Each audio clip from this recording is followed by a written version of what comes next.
Back to my channel. और आज का हमारा खास कार्यक्रम है जिसमें हम आपकी मुलाकात एक बेहद खास शख्सियत से करवा रहे हैं और आपको जिनसे रूबरू करवा रहे हैं उनका नाम है डॉक्टर शकुंतला सरूपरिया। और इससे पहले कि सबसे पहले तो बहुत बहुत स्वागत मैम का। और इससे पहले कि हम अपने इंटरव्यू की शुरुआत करें, उनका थोड़ा सा परिचय, संक्षिप्त परिचय में देना चाहूंगी।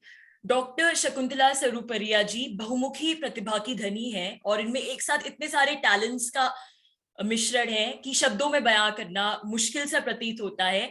राष्ट्रीय कवित्री है मैम, गीतकार हैं, हिंदी और राजस्थानी में गीत आते हैं इनके, और कितनी ऑडियो कैसेट्स रिलीज हो चुकी है शकुंतला जी की, शकुंतला मैम की। और इसके अलावा वरिष्ठ सामाजिक कार्यकर्ता हैं, सांस्कृतिक कार्यकर्ता भी हैं, कितनी सांस्कृतिक मंचों का शकुंतला जी बखूबी संचालन कर चुकी हैं और मंचीय कवित्री के तौर पर उन्होंने अपनी पुख्ता पहचान बनाई है राष्ट्रीय स्तर पर। और 20 वर्षों से भी अधिक समय का पत्रकारिता का अनुभव है शकुंतला मैम को।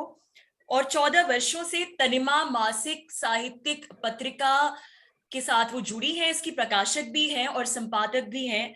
और इनकी जो कविताएं नारी विमर्श पर केंद्रित हैं, 50 कविताओं का एक कोलाज की चित्र प्रदर्शनी हो चुकी है।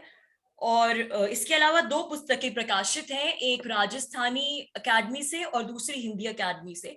और कहने को बहुत कुछ है, बहुत सारी उपलब्धियां हैं, लेकिन छोटा सा परिचय देके मैं फिर से मैम का स्वागत करना चाहूंगी। और थैंक यू, धन्यवाद। सबसे पहले तो मैम हम शुरुआत करेंगे आपके, क्योंकि आपकी जो कविताएं हैं उसमें जो विमेन्स इश्यूज होते हैं, नारी विमर्श का मुद्दा सबसे ज्यादा प्रखर रूप से उभर कर आता है। और तो हम जानना चाहेंगे सबसे पहले आपसे कि किस प्रकार से आप कविताओं के माध्यम से, गीतों के माध्यम से विमेन्स इश्यूज को लेकर चेतना फैलाती हैं समाज में। और आपकी एक बेटियां नज्म जो हमने सुनी है कई बार परफॉर्मेंस में, वो अगर यहाँ पे लोग सुन लेंगे, आप कुछ गुनगुना देंगी तो बहुत अच्छा रहेगा। जी मैम। बिल्कुल बिल्कुल, क्योंकि रति मैं एक पत्रकार भी रही हूँ, तो अक्सर मेरा जो रुझान रहता है, तो पत्रकार का एक कर्तव्य होता है कि वो यथार्थ को, सच्चाई को, तथ्यों को सामने लेकर के आए बिना लाग लपेट के। तो जहां तक मैं पाती हूँ, हिंदुस्तान में जो बेटियां हैं, जो महिलाएं हैं, वो शाद नहीं है, नाशाद हैं। और उनके दुख के कारण, उनके वेदना के कारण बहुत सारे हैं। एक अभाव में जीती है यहाँ की बेटियां। अच्छे शिक्षा का अभाव होता है, अच्छे खान पान का अभाव होता है, अच्छे इलाज का अभाव होता है। तो ये सब चीजें जब मैं देखती हूँ, तो जब मेरी कलम चलती है, तो कलम की नोक के नीचे किसी न किसी हताश बेटी का, निराश बेटी का चेहरा आता है, या फिर उन बेटियों का चेहरा भी आता है जो बहुत हौसले के साथ, तुम्हारी जैसी बेटियां जो हौसले के साथ अपना मकाम खुद बनाती हैं, अपनी जिंदगी के फैसले खुद करती हैं और आगे बढ़ती जाती हैं। तो तमाम तरह की बेटियां मेरी नजरों में होती हैं, और इसीलिए मेरी जो किताब है उसका नाम भी है कहानियों सी बेटियां। वो कहानियों सी बेटियां मेरी एक नज्म है, उसका ही उसमें से शीर्षक लिया है।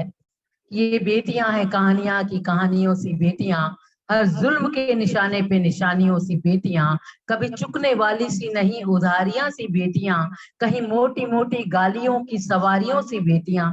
तो ये सब मैंने कविता में कहा है, और औरत के दर्द को, बेटी के दर्द को बहुत शिद्दत के साथ महसूस किया है। जब मैंने कन्या भ्रूण हत्या की कविताएं लिखी, तो मैंने उस मासूम भ्रूण की तरह एक माँ की कोख में लेटते हुए, और तब मैंने शब्दों को बुना कि उसको कैसा महसूस हो रहा होगा।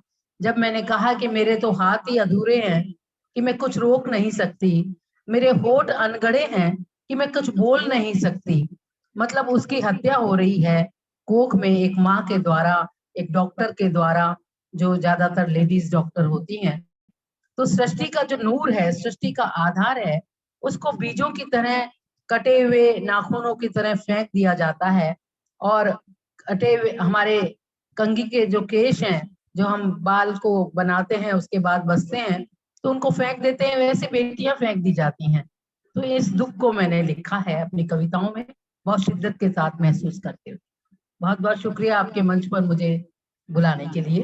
जी मैम, अब एक दूसरा प्रश्न ये है, इस बारे में बात करेंगे कि आप इतनी सारी चीजें एक साथ करती हैं, इतने सारे रोल्स निभाती हैं, और आप एक जिसे कहते हैं एक माँ भी हैं, आपने अपनी बेटियों की शादी भी कराई, इतनी सारी जिम्मेदारियां, तो आप इतनी सारी चीजें एक तो कैसे एक साथ मैनेज कर लेती है? और दूसरी बात आपकी यात्रा के बारे में कि किस तरह से बचपन से शुरू हुई या किस दौर से शुरू हुई, और सब चीजों के साथ, सारे सामाजिक दायित्वों के साथ आपने उसको कैसे निभाया, इसके बारे में जानना चाहेंगे। बिल्कुल रति, मेरा जन्म जयपुर में हुआ। मेरे पिता एक बहुत बड़े ईमानदार पत्रकार थे, पत्रकारिता के आज वो पुरोधा माने जाते हैं, डॉक्टर भंवर सुराना साहब। तो पापा जो है हिंदुस्तान टाइम्स जो दिल्ली से प्रकाशित होता है उसके ब्यूरो चीफ रहे राजस्थान भर के। वो एक पॉलिटिकल रिपोर्टर थे। तो घर में एक बड़ी लाइब्रेरी थी, किताबों का आना जाना, अखबार हमारी 3 महीने में, क्योंकि पापा के बहुत सारे स्टूडेंट थे, एकेडमिक जर्नलिज्म उन्होंने शुरू किया राजस्थान में पहली बार, राजस्थानी विश्वविद्यालय में। तो पापा के हजारों स्टूडेंट फिर वो अखबार निकालने लगे। तो हमारे यहाँ 3 महीने में अखबार छत तक छूने लगते थे। और लाइब्रेरी इतनी बड़ी थी तो घर में एक लिखने पढ़ने का माहौल था। मैं जब अपने स्कूल में थी तो मैंने सर्वश्रेष्ठ छात्रा का पुरस्कार जीता, क्योंकि मेरी नृत्य में भी रुचि थी, संगीत में भी रुचि थी, खेल में भी रुचि थी। और तमाम तरह के जो अनुभव मैंने एक्स्ट्रा करिकुलर के होते हैं, जो जब मैं कॉलेज में आई तो मैं वाद विवाद प्रतियोगिता में, एलोकेशन में, भाषण प्रतियोगिता वगैरह और डांस में, इन सब में मैं भाग लेने लगी। तो इस तरह मेरी यात्रा आगे बढ़ती गई और उसमें मेरे पिता का भी बहुत बड़ा रोल रहा। उन्होंने मुझे बहुत आगे बढ़ाया। नाटकों में मेरी रुचि रही। तो जो बेस्ट इन ड्रामेटिक्स अवार्ड है वो मैंने जीता, और उसके बाद शादी के बाद भी वो अभिनय का जो हुनर था वो काम आया। मैंने 2 फिल्मों में काम किया, एक सीरियल में काम किया, और जयपुर दूरदर्शन पे और दिल्ली दूरदर्शन पे, और यहाँ आकाशवाणी में मैं महिलाओं का कार्यक्रम देने लगी। तो इस तरह से मेरी यात्रा आगे निकली। मैंने जर्नलिज्म में डिप्लोमा करके और उसके बाद शादी के बाद मैंने यहाँ पे स्थानीय अखबार ज्वाइन किए, भास्कर ज्वाइन किया। उसके बाद मैं खुद भी पापा के साथ ही हिंदुस्तान टाइम्स में मैं भी यहाँ की रिपोर्टर बन गई, उदयपुर की। और उसी के साथ मैंने तनिमा का प्रकाशन शुरू किया। और बहुत बाद जाकर के मैं सन 1997 के आसपास में कविताएं लिखने लगी। जब पहली कविता लिखी वो राजस्थानी में लिखी थी, और उसके बाद मेरे काफी कैसेट्स बने और मैंने फिल्मों में अभिनय किया। एंकरिंग का मैंने प्रोफेशन में अपना लिया, एंकरिंग को।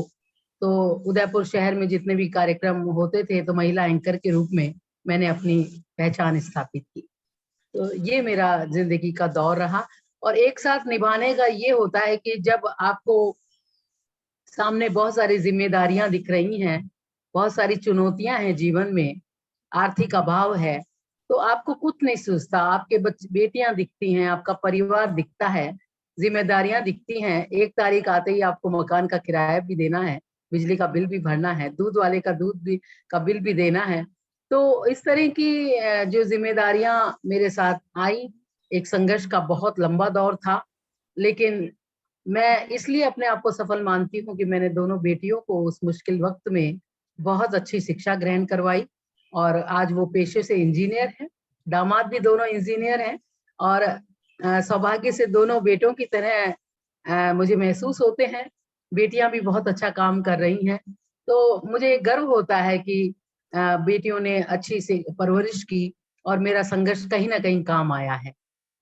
जी मैम, थैंक यू। एक मतलब सवाल अभी और है, इस सवाल के लिए थैंक यू कि आप जैसे जर्नलिज्म की हमने बात की, आप पत्रकारिता के साथ इतने लंबे समय से भी जुड़ी रही हैं, अभी भी किसी ना किसी रूप में जुड़ी हैं। तो किस प्रकार से कविता हो, चाहे वो गीत हो या कोई भी थिएटर हो, कोई भी कला का माध्यम हो, आजकल के समय में, दौर में, जब हम इतनी सारी सामाजिक प्रॉब्लम्स, सोशल प्रॉब्लम्स आज भी देखते हैं, तो किस तरह से, किस प्रकार की भूमिका कला निभा सकती है आज के समय में, और छोटे शहरों में खासकर कि लोग, महिलाएं किस तरीके से इन्वॉल्व होके एक कला के माध्यम से एक परिवर्तन ला सकती हैं सामाजिक? बिल्कुल, निर्णय लाने के लिए हमें खुद को फैसला लेना होता है, अपने विवेक को काम लेना पड़ता है। हमने पाया है कि जैसे लोग कहते हैं कि हर घर में भगत सिंह होना चाहिए, लेकिन पड़ोस के घर में होना चाहिए। तो जब हमारी ये भावना आ जाती है तो फिर कुछ भी काम नहीं हो पाता। लेकिन जिस दिन हम खुद ठान लेते हैं और मैं अपनी नज्मों में भी कहती हूँ, गजल में भी कहती हूँ कि जमी हूँ मैं खुद ही, मैं खुद आसमां हूँ। जमी हूँ मैं खुद ही, मैं खुद आसमां हूँ। मैं दुनिया में तन्हा मैं ही कारवां हूँ। मैं दुनिया में तन्हा मैं ही कारवां हूँ। मेरे बोल मीठे, मेरे बोल सच्चे, मैं जिंदा दिली का खरा खुद बयां हूँ। और मैं कहती हूँ कि जब जमाने में हमें बहुत सारा संघर्ष देखना पड़ता है, चुनौती देखनी पड़ती है, तो वही जागरूक होकर के जो हम एक जिम्मेदारी को निभाने के लिए आगे बढ़ जाते हैं, तो फैसले खुद ब खुद सकारात्मक होते जाते हैं और राह खुद ब खुद, मंजिलें खुद आपके चरणों में भिजती है और कामयाबी खुद ब खुद आके बिछ जाती है आपके कदमों में। ये मैंने अपने अनुभव से पाया है। एक सवाल ये है जल्दी से कि आजकल कोरोना काल में जिस प्रकार से कार्यक्रम सांस्कृतिक और कला से जुड़े, साहित्य से जुड़े जो कार्यक्रम होते हैं, उनकी रूपरेखा पूरी तरह से बदल गई है। हम बजाय आमने सामने एक रियल स्पेस में बैठने के बजाय इस तरह से लाइव बातचीत करें, और आपने कितने ही ऐसे कार्यक्रम किए हैं।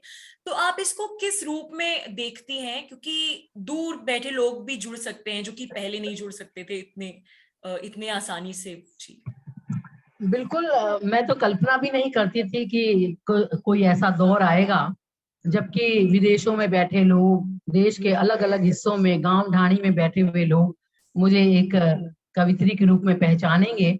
मैं कल्पना भी नहीं करती थी। और मैं आपको बताना चाहूंगी कि साल में 365 दिन होते हैं, तो इन 2 वर्षों के कार्यकाल में मैंने 300 से ज्यादा कार्यक्रम लाइव किए हैं, इंटरव्यूज दिए हैं, कई कविता की प्रतियोगिताओं में, ओपन माइक में मैंने भाग लिया है। और सौभाग्य से एकल काव्य पाठ के मैंने इतने काव्य पाठ किए हैं, 100 से अधिक तो एकल काव्य पाठ किए हैं, जिसमें मुझे 1 घंटे किसी भी मंच पर कविता के लिए आमंत्रित किया जाता था। तो क्योंकि वो भी एक चुनौतीपूर्ण कार्य है, क्योंकि रोजाना आप एक कविता को लेके हाजिर नहीं हो सकते जब आप ऑनलाइन होते हो, क्योंकि वो कार्यक्रम उस पे स्थायी रहता है, फेसबुक पे या यूट्यूब पे। तो वही वही रिपीट हम नहीं कर सकते। तो मुझे माँ शारदे का ये प्रसाद मिला कि मैंने बहुत कुछ लिखा, और एक मेरी पूरी डायरी नई गीतों की बनी, नई कविताओं की, राजस्थानी, हिंदी, गजलें, गीत मैंने बहुत लिखे, मुक्तक लिखे और कई कार्यक्रमों का संचालन किया। अभी हाल ही में मुझे विश्व हिंदी परिषद दिल्ली से राष्ट्रीय समन्वयक बनाया गया, तो उसमें भी मुझे हिंदी की सेवा का बहुत अवसर मिला है। बड़े बड़े लोग पटल पे आते हैं, कार्यक्रम होते हैं हिंदी के, और उसमें मैं संचालन करती हूँ, उन लोगों से मुलाकात होती है। तो हमें आश्वस्त करते हैं सभी की आने वाले समय में हमारी राष्ट्रभाषा हिंदी बनेगी। तो इस तरह के कार्यक्रम का मेरा बहुत सुखद अनुभव रहा है। मैं कोरोना काल को सुखद तो नहीं कह सकती, लेकिन अपने लिए मैं ये कह सकती हूँ कि अगर कविता का ये मंच नहीं होता, तो मैं सोचती हूँ कि खाना बनाने के बाद, नहा धो लेने के बाद, घर का काम करने के बाद मेरे पास क्या बचता, और जो मैं सृजन करती डायरी में ही रह जाता। जी मैम, बस एक आखिरी सवाल है, क्योंकि हम यूथ की बात कर रहे थे अभी, तो जैसे बहुत सारे जितने भी यंग आर्टिस्ट हैं या फिर कवि गायक जो लोग कला से जुड़ाव रखते हैं, तो आगे बढ़ना चाहते हैं, उनके लिए आपका क्या मैसेज है? क्योंकि ये लाइन बहुत ज्यादा चुनौतियों से भरी होती है। एक तो माँ बाप भी डरते हैं अपने बच्चों को इस लाइन में भेजने के लिए, क्योंकि उनको जाहिर सी बात ये लगता है कि इससे कोई आजीविका नहीं है। तो ये एक बहुत ही यंग लोगों के लिए जो करना भी चाहते हैं ये सब प्रैक्टिस, उनके लिए एक बहुत ही पसोपेश वाली स्थिति होती है कि कैसे आगे बढ़े, इसमें अपनी पहचान बनाए। मेरा अपना पर्सनली ये मानना है कि जीवन में कोई ना कोई कला, चाहे संगीत हो, कविता हो, नृत्य हो, कोई ना कोई कला जरूर हमारे जीवन में होनी चाहिए और उसके प्रति रुझान होना चाहिए। मैं ये नहीं कहती कि सभी उसको प्रोफेशन के रूप में मेरी तरह अपनाए, जैसे मैंने एंकरिंग को अपनाया या अखबार को अपनाया अपने लेखन के क्षेत्र में। तो हर एक वो ना कर पाए, लेकिन कोई ना कोई कला से राब्ता जरूर रखे। ये जीवन में बहुत सुखद एहसास देता है। और जब पेंटागन पे हमला हुआ था, अमेरिका जैसा देश जो भौतिकवादी है, जहाँ पैसों की चमक चकाचौंध के सिवा कुछ नहीं, वहां पे भी सरेशाम लोग कविताओं के लिए जुड़ने लगे, क्योंकि कविता बिना बर्बरता फैलाए हुए लोगों के दिलों तक दस्तक देती है। और कविता मोहब्बत फैलाती है, मरहम लगाती है, लोगों को राहत देती है। इसी तरह कोई भी कला हो, संगीत तो हमारा आजकल कहते हैं कि थेरेपी में भी यूज करते हैं, संगीत के जो अलग अलग राग हैं अलग अलग समय में, तो बहुत सारी विधाएं हैं। नृत्य हमारे को बिल्कुल रिलैक्स कर देता है, तो उसमें उम्र की कोई बाधा नहीं होती है। तो मैं सोचती हूँ सभी को आगे बढ़ना चाहिए। और जहां तक कला का साथ, आप कला का साथ नहीं दें, कला जहां तक आपके साथ बढ़ती है, क्योंकि कुछ न कुछ हुनर अगर आपके बीच है और सामने कद्रदान भी हो, तो बहुत जरूरी है कि हम अपनी कला में निखार लाते रहें, आगे बढ़ते रहें और अपना एक मकाम खुद को तय करना होगा। और ये निर्णय हमें लेना होगा कि हम कला की कौन सी विधा में ज्यादा पारंगत बन सकते हैं। और आजकल तो यूट्यूब वगैरह के और अलग अलग जो ऐप बन गए हैं, रोपोसो है, कू है, ट्विटर पे लोग बाग अपना डालते हैं, तो कहीं ना कहीं अपनी बात को अगर निकालते हैं तो बात निकलेगी तो दूर तक जाएगी। बहुत बहुत शुक्रिया। जी मैम, आपका बहुत बहुत धन्यवाद हमारे साथ जुड़ने के लिए। और तो दोस्तों, ये था शकुंतला सरूप्रिया मैम से हमारा आज का इंटरव्यू, और हम ये पूरी सीरीज जारी रखेंगे आर्टिस्ट इंटरव्यूज की। और अगर आपको कंटेंट पसंद आए तो वीडियो को लाइक करिए और चैनल को सब्सक्राइब जरूर करिए। Thank you so much. बिल्कुल बिल्कुल रति जी, बहुत बहुत धन्यवाद। Thank you ma'am. सभी को।